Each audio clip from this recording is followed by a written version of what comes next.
Hello everyone, welcome back to my channel. So in today's episode, I'm going to give you a quick market update. So whatever I say in this video should not be considered financial advice, and I'd advise you to do your own research before you buy any cryptocurrency.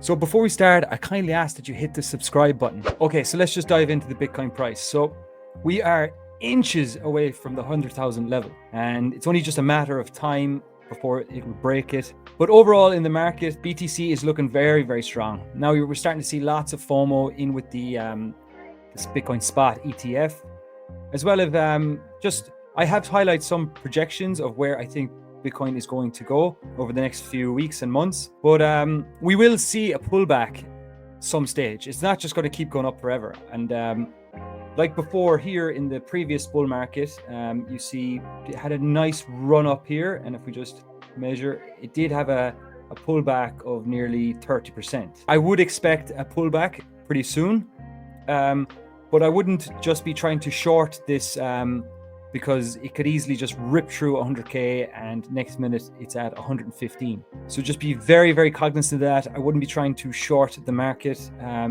especially when we're in a solid uptrend. And if you also see here, we have cup and handle pattern. So this is a huge cup and handle pattern that has been playing out since 2021. So textbook technical analysis would suggest that if you take the measurement of the radius of the curve, let's say from here, and then this would give you your target of your breakout of the channel. So it's actually lining up with 122,000.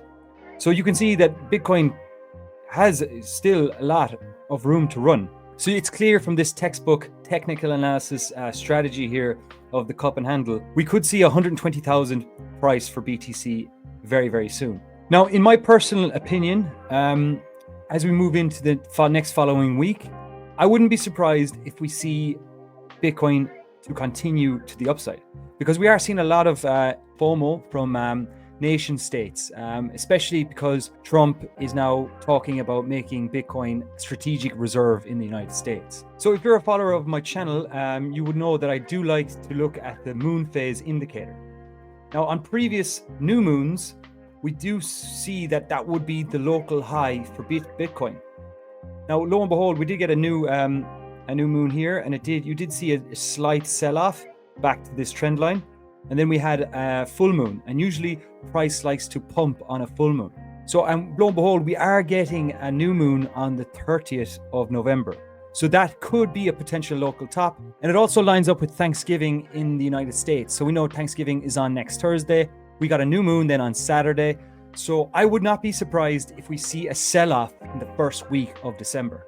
So we may see a retrace above up to 30%. So at the moment now, I'm trying to free up some cash just to prepare for this dip. But we know from previous bull markets that once BTC gets going, it does not like to stop. So if you see here on the chart, when it broke out of the previous all-time high in the previous bull market, it did have some consolidation there for a week before continuing to the upside. So if we move on to the Bitcoin dominance chart, so you did see it did top out here at just 61.5%.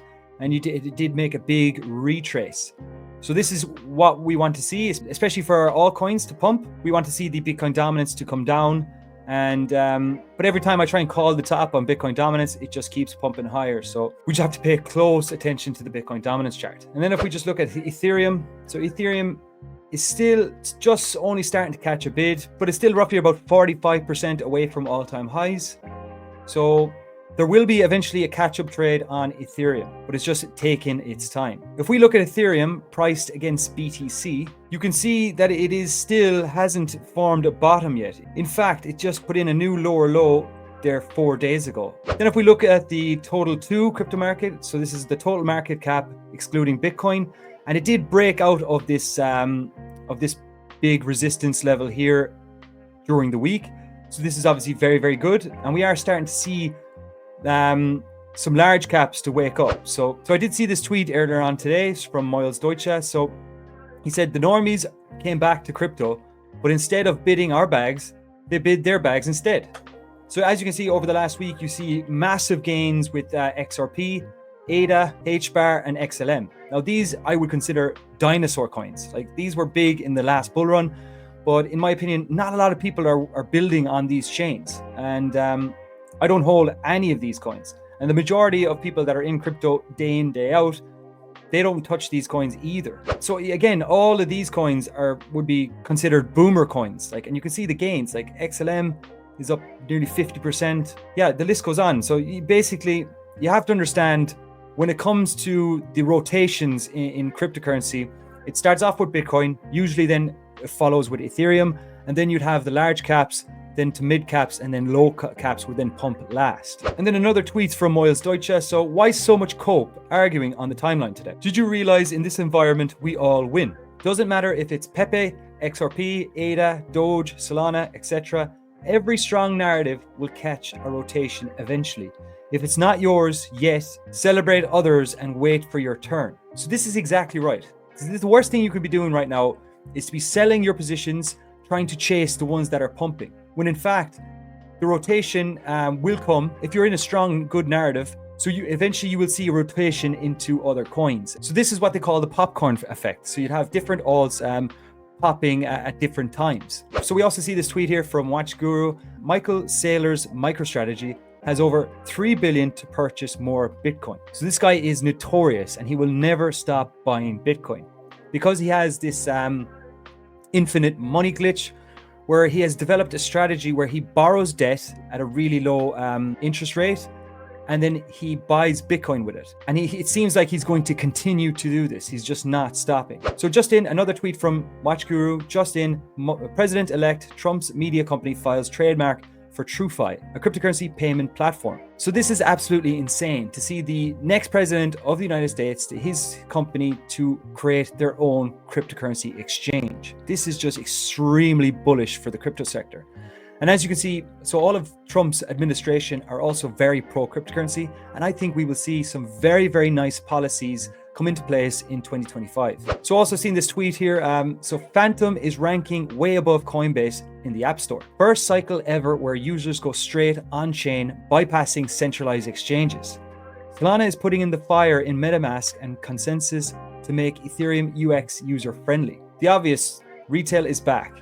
So this is obviously insane. So in the previous bull market, many newbies coming into the space would just buy coins directly off Binance and Coinbase. So these are two of the biggest centralized exchanges in this space.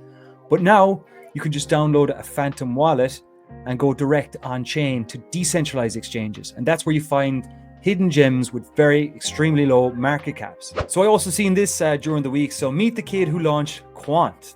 Rugged it at 30K and thought he got away with it. He sold the bag, but crypto Twitter had other plans. Crypto Twitter tracked him down, doxed him, and then pumped Quant to a whopping $56 million market cap. So he rugged the coin at 30,000, but if he didn't sell, his holdings would be now worth over $4 million. So this is just insane. So in my previous video, I did make a tutorial on trading meme coins. If you haven't watched it, I'd advise you to check it out. It's just here. Pretty much a long-winded video, but I go through a lot of information. So in that video, I do talk about pump.fun, and that's where coins on Solana get created. And they start off at a very, very low market cap. But I suggest you watch that video. I go into it a little bit more in detail. But on pump.fun now, it's starting to get a little bit scary. So you have now people launching coins and live streaming.